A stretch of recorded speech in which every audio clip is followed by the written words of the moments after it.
In the blog I wrote, A Soulless Bag of Chemicals, I described the condition that of observation that I have sometimes is on my better days, and that is very true. I like to talk about what I meant by on my better days.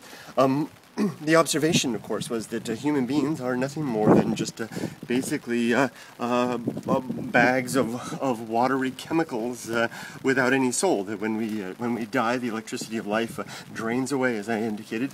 We basically decompose into our constituent chemical elements, or chemical compounds, and they get used up again into the environment. There's nothing more to us. However, that frame of mind I don't operate with that frame of mind all the time. I can't. It's one that only comes to me during rare moments of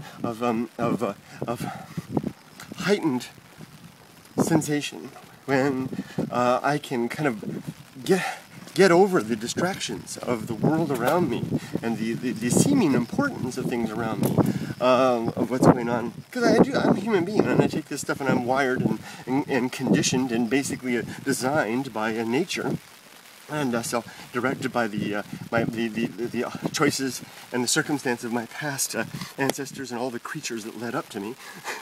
All of these things built into me, hardwired into me, and put an inclination into me to have a bias towards thinking that human beings are more than just a complex chemical reaction.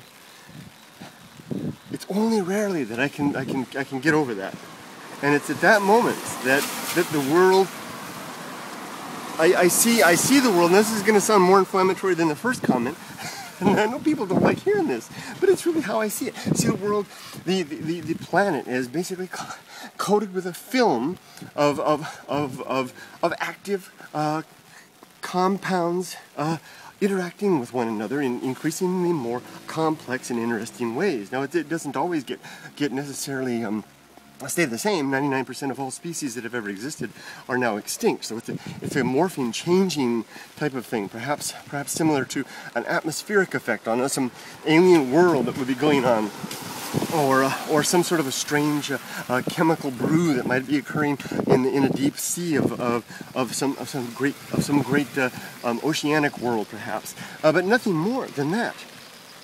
The importance that we apply to it is of our own measure. It's something that we devised. Nature's only, and I'm getting into another blog, nature's only true measure on Earth of uniqueness or success, not uniqueness but success. The true measure of success is the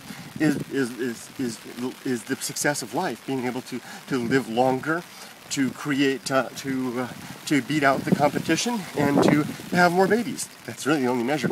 And by far, we are a less than worthy example of that.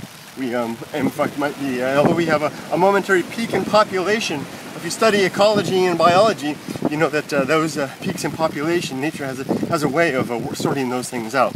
And in the end, not only are we probably endangering ourselves, but a vast number of species on the planet. So I don't think that we can even measure ourselves as successful in that capacity. So we are neither anything more than our constituent parts, nor are we successful. At least as not much of anything. When I get to that realization, the world kind of becomes a very peaceful place. You kind of just see it all as more of a natural phenomenon going on, and less of a problem or any type of a dilemma that we need to solve. Although we do have many problems we can solve to ensure our species' survival, but in the end that won't even matter. The point of this video is that these observations are not the way I operate from day to day. They're just the ones that come in my better moments. Most of the time I operate the way most people would think I would. It's just, thinking, loving my family, taking care of my neighbors, doing my job, and looking after the rest. It's only once in a while can I have better thoughts. Take care, everybody. Have a great day. It's time for me to get to work. Bye bye. I got only one finger free, so I'll continue swinging the camera. Bye bye.